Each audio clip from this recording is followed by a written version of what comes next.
What if I told you that like 80% of your current workday just shouldn't technically exist anymore? I mean, it sounds crazy, but it's totally true. Right. Because you know that exact feeling. You sit down at your desk on a Monday morning, you open your laptop, and you just brace yourself. Oh, yeah. The Monday morning dread. Exactly. You're Yeah. immediately buried under this avalanche of unread emails, overlapping calendar invites, and like a dozen open tabs of research you're supposed to read on Friday. And you get this sinking realization that before you can do any of your actual meaningful work, you have to spend, what, 3 hours just doing administrative busy work? Totally soul-crushing. It really is. Well, it's the defining struggle of the modern professional condition, honestly. We spend so much of our cognitive energy managing our work, Like organizing the data and scheduling the meetings. Right, organizing data, formatting emails, all of that. So we have very little energy left to actually execute the work itself. It's just this exhausting cycle of digital maintenance. But, and this is the good news, buried in our source material today is proof that the era of busy work is, like, officially obsolete. Completely obsolete. So welcome to today's deep dive, where we are going to build you an escape hatch. I love that, an escape hatch. Yeah, we've got a massive stack of research today covering over 30 Google AI tools, and a lot of them are hidden or experimental or just quietly rolling out. And the best part, the rule for today's deep dive is that we are focusing on tools that are largely free. Free is good. Free is very good, and they require absolutely zero coding experience to use. Which is the crucial detail for you, the listener. Yeah. Because the mission of this deep dive isn't just to throw, like, an overwhelming laundry list of cool apps at you. Right. If you are listening to this, you definitely don't have time for a laundry list. Exactly. We're going to design a step-by-step daily routine for you. We're taking you from the very beginning, so basic research and brainstorming, all the way to fully automated project workflows. Really focusing on managing your email, your calendar, and your documents. Yeah, we're going to connect these tools together so you can elevate yourself out of the administrative trenches and just focus entirely on high-level strategy. It's going to be a game changer. Okay, so let's unpack this and start at the beginning of any new project. Right. Because before you can automate your work or build a brand, you need to actually know what you're working on. Right. Gathering knowledge, finding direction. Usually I'm faced with a giant stack of PDFs and textbooks, and I just feel totally overwhelmed. So are there tools in here that fix that initial learning bottleneck? Absolutely. So the sources highlight an experimental app called Learn Your Way. Okay, learn your way. Yeah, and it's designed specifically to tackle the overwhelm of raw information. You upload a textbook or a massive PDF, but instead of just giving you a dry summary, it fundamentally changes the pedagogy. Wait, the pedagogy?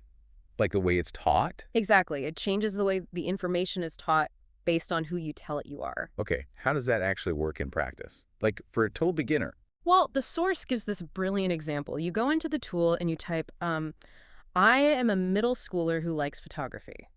Or maybe, I am an undergrad who likes tennis. Just giving it a persona. Right.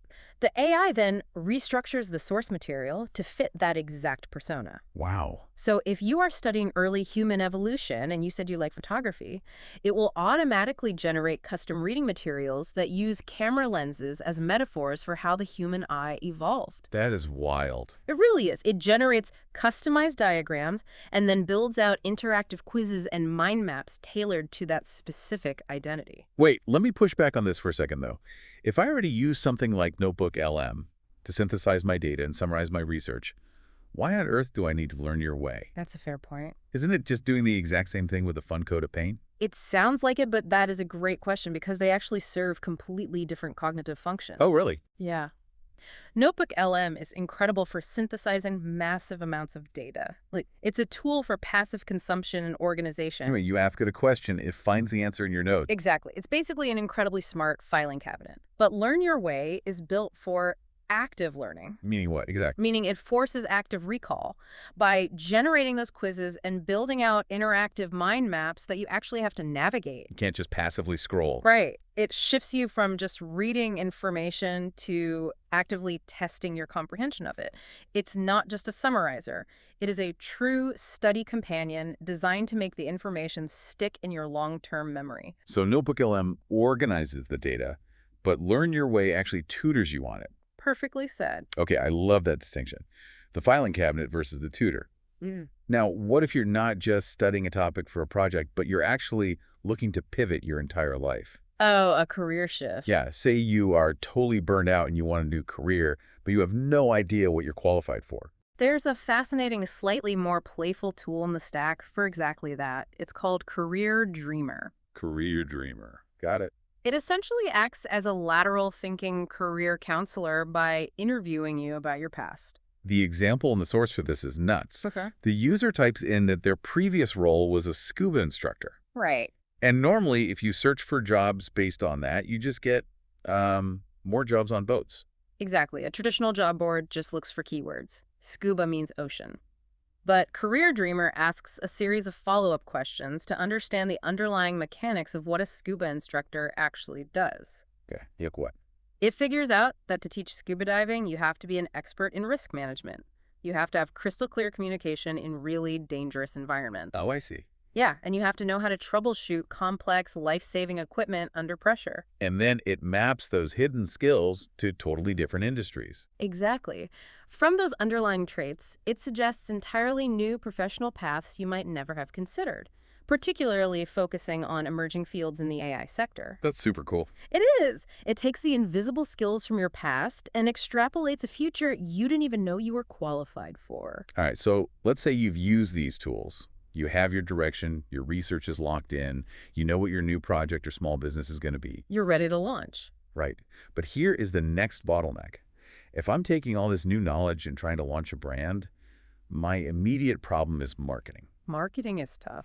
It is. I don't have the budget to hire a design agency, and I definitely don't have the time to design social media posts myself. So is there anything in this stack that actually does the creative heavy lifting? Yes, and it is arguably one of the most practical tools for immediate business application in this entire stack. It's called Pomeli. Pomeli, I read this part of the source material, and it felt almost too easy. It feels like magic, honestly. You literally just take a link to your existing, maybe very basic website, and you feed it to Pomeli. How is it taking one URL and turning it into a full marketing campaign? It comes down to how the AI extracts what they call your business's DNA. Business DNA. Yeah. When you feed Pomeli the link, it isn't just reading the text.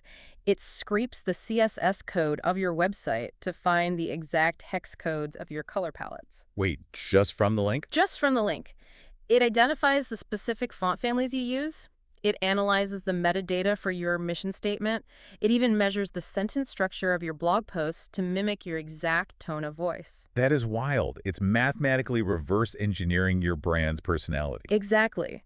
And once it has that DNA, it generates a whole suite of ready-to-post social media assets. Whoa. We're talking Instagram graphics, Facebook posts, complete with the captions and copy that match your exact tone. That saves so much time. It's massive for small business owners. The source even mentions you can feed it a single raw photo of your product, and it will generate entire AI-powered photo shoots around that one item, perfectly lit and branded. Which is incredible for static images. Yeah. But what about video? Because video is king right now, but it's so intimidating to produce. For video, the sources highlight Google Vids, which is currently a highly underrated tool for business owners. How does that work? You can take a standard, arguably boring slide deck, bring it into Google Vids, and it transforms it into a professional multimedia video. From a slide deck. Yeah. The source showed a Woodworking 101 presentation and another one about the woods behind the house. Right, I saw those examples. You can actually drop animated AI avatars into the video, and it automatically generates voiceovers where the avatar's lips perfectly sync to the audio of your script. Okay, but let's be honest for a second. We've all seen AI-generated images and videos, and sometimes they look, well, weird. Yeah, the classic 6 fingers on a hand. Right, they look generic or weird. If I'm building a professional brand, I need exact precision. Standard AI generators can feel a little bit like a fast food drive-thru. That's a great way to put it. You know, you type dog on a skateboard, you place your order, and you get your burger in a bag. It's fine, it's fast, but you don't have much control. That is exactly why Google Flow exists. If a standard chatbot is a fast food drive-thru, Google Flow is like stepping into a high-end commercial kitchen where you control every single ingredient and the temperature of the oven. I like this analogy. Flow is designed for professional control over image and asset generation. How so? Like, what makes it different than just typing into a normal prompt box? Well, when you are in flow, you are selecting the exact underlying model you want to use. Quick pause. When you say model, for anyone who isn't deep into AI, what does that actually mean in this context? Think of a model like the AI's underlying brain. The source mentions toggling between models like NanoBanana Pro or NanoBanana 2. Okay, so different brains for different tasks. Exactly. In practical terms, the Pro model might be the heavy-duty thinker, perfect for highly complex, detailed, photorealistic images that take a little longer to generate. Got it. But if you just need a quick, stylized vector graphic, you might toggle to a lighter, faster model. You are choosing the right brain for the specific job. You can also set exact aspect ratios and generate up to 4 variations simultaneously to speed up iteration. The feature in Flow that really caught my eye was the annotation tool. Oh, that is so Right. cool. The source describes generating a snowy landscape with an Earth in the background sky and a rover on the ground. Yeah. And usually if you want to remove the rover, you have to type a whole new complicated paragraph, hoping the AI understands what you mean. Which it really does on the first try. Exactly. But in Flow, you can just use a digital marker to literally circle the rover on the image and tell the AI, get rid of the object I circled, and poof, it's gone. Which is a massive time saver. But it highlights a vital point about using these tools effectively. Having access to a high-end commercial kitchen doesn't instantly make you a Michelin star chef. Right. You still have to know how to communicate what you want. You need to master prompting. Which is honestly a totally new skill. I always struggle to get the AI to make exactly what's in my head. It is a totally new vocabulary. And to help with that, Google has an experimental tool buried in their arts and culture subdomain called Say What You Mean. Right, I saw this. It's basically a game that trains your advanced prompting skills. Yeah, it's pretty fun, actually. They show you an existing image. The source gives the example of a canvas hung on a wall with a blue circle painted in the middle. And your job is to type out exactly what you see. You describe the image to the AI, and then it scores how well your description matches the actual image. But I have to push back here. Wait. Okay, go for it. The whole point of AI is that it's supposed to be smart. Why do I have to play some art history video game just to figure out how to talk to it? It's a valid frustration. Shouldn't the AI just understand what I want without me having to become a prompt engineer? It's a fair frustration, but think about human communication. If you hire a brilliant human illustrator, but you just tell them, draw a cool house, they will draw their version of a cool house, not yours. That's true. Say What You Mean reverses the typical AI interaction. Instead of prompting the AI to make an image, the image already exists and you have to reverse engineer the prompt. Oh, I get it. Yeah, it forces you to look at an image and articulate the lighting, the composition, the specific textures in plain language. It teaches you the vocabulary of visual direction. So is practice. Exactly. If you spend 10 minutes in Say What You Mean, your prompts in Google Flow will be infinitely more precise. Okay, I see your point. It's training me to be a better art director. Yeah. All right, so let's look at our routine so far. Okay, let's recap. We've learned how to learn. We've built out our branding, our videos, and our high-end images. The project is launched. But now... And the consequences arrive. Yes. We have to face the ultimate productivity killer. The administrative grind. The inbox and the calendar. So let's look at how we can use this stack to conquer the chaos. Where do we even start when the inbox is overflowing? The first step is triage, and the AI inbox features automate this beautifully. I need this so badly. Most people do. Instead of looking at a chronological list of stress, the AI analyzes the content of your incoming emails and automatically sorts them into 2 distinct categories: Okay, what are they? actionable to-do list items and broader topics to catch up on. So it separates them based on urgency. Exactly. It reads the context and instantly separates the urgent fires you need to put out from the informational newsletters you can just read later. That alone is huge. So I look at my actionable to-do list. Now I have to actually write replies to these people. And this is where a feature called Help Me Write comes in. Oh, yes. I'll be honest, I feel a little guilty about this one. Why guilty? Help Me Write has made me so lazy. I don't even type legibly anymore. I just brain dump completely unformatted, typo-filled, stream of consciousness thoughts into the text box. Just a total mess of words. Literally a mess. And I click the button because I know the AI will polish it into a perfect professional email. Yeah. But part of me wonders, is this a bad thing? A lot of people worry about that. Am I losing my ability to communicate? Is AI just making us dumb? That is a very common fear, but I would argue it raises a fundamental question about how we view the value of our work. Okay, tell me more. I wouldn't call it laziness. I would reframe it as an evolution of human labor. Think about it historically. For decades, a massive part of office work was just the mechanical act of being a typist and a grammarian. Right. We spent hours ensuring the commas were in the right place or trying to find the polite corporate way to say no. Yeah, spending 20 minutes figuring out how to say per my last email Yeah. without sounding totally passive-aggressive. Exactly. But with tools like Help Me Write, you are no longer required to be the typist. The mechanical formatting is handled.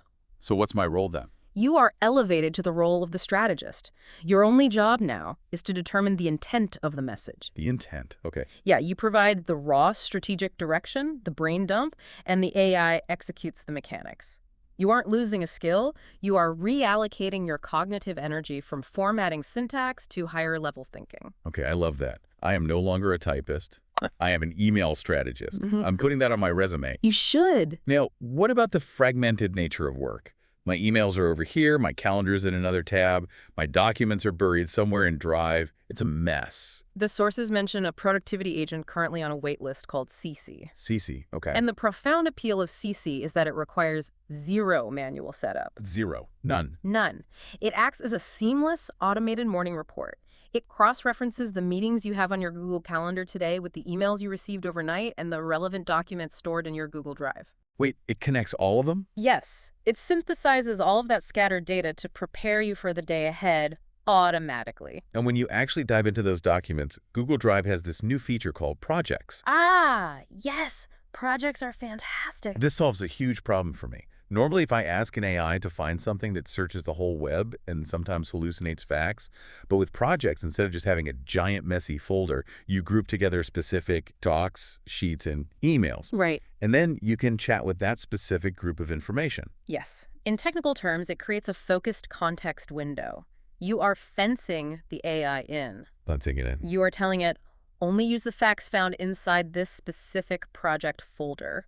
And if you're working with raw data within those projects, say a giant intimidating Google Sheet, there's a feature called Gemini Canvas. I'm terrible with spreadsheets, so tell me this helps. It definitely helps. You open the canvas on the side of your sheet, and without knowing a single formula or how to build a pivot table, you just ask it in plain English to create an interactive data dashboard based on the raw number. And it just builds the charts. Instantly, you have data visualization. Okay, we've organized the inbox, we've visualized our data, we are crushing the admin work, but let's take this to the absolute limit. Let's do it. What if you're listening to this and thinking, doing this once is great, but doing it every single day is still annoying? The daily repetition. Yeah. Let's move to the final stage of our narrative. Fully automated, hands-off workflows. I don't even want to push the buttons anymore. This is where we cross the threshold from using tools to building systems. The sources highlight two distinct ways to do this: browser skills and Workspace Studio. Okay. And it's very important to understand the difference. Break it down for me. Let's start with browser skills. Browser skills are for manual shortcuts. These are actions you initiate. Like what? For example, if you find yourself constantly copying an article, opening a chatbot, and typing, "Please summarize this," you can build a browser skill. You assign it a custom /command. Okay, so it's a shortcut. Right. So you just type, "Summarize this page with bullet points," right into your browser's address bar, hit enter, and it executes that entire prompt instantly. So browser skills are basically like setting up speed dial on your phone. It's much faster, but I still have to pick up the phone and push the button. Precisely. You are still the one initiating the action. But Workspace Studio, that runs in the background, it is a trigger-based automation system. Trigger-based. Like Zapier? Exactly like Zapier. It's that same if this then that logic, Yeah. but integrated directly into your Google Workspace. You set up a logic flow that happens without you doing anything at all. The example from the source is like the holy grail of automation. You set the trigger. When a new email arrives from this specific client, Yes. then you set the action. Gemini automatically reads and recaps the contents of that email. But you can keep chaining actions together. All right, you add another step. Automatically send a notification to me in Google Chat with the recap, AND, add that recap as a new row in a specific Google Doc. It becomes entirely hands-off. The client's email arrives, and by the time you sit down and look at your screen, the summary is already pinging your chat and securely logged in your documentation. It's doing the work while I'm not even looking. You have automated the entire triage and recording process. The workflow executes while you're getting coffee.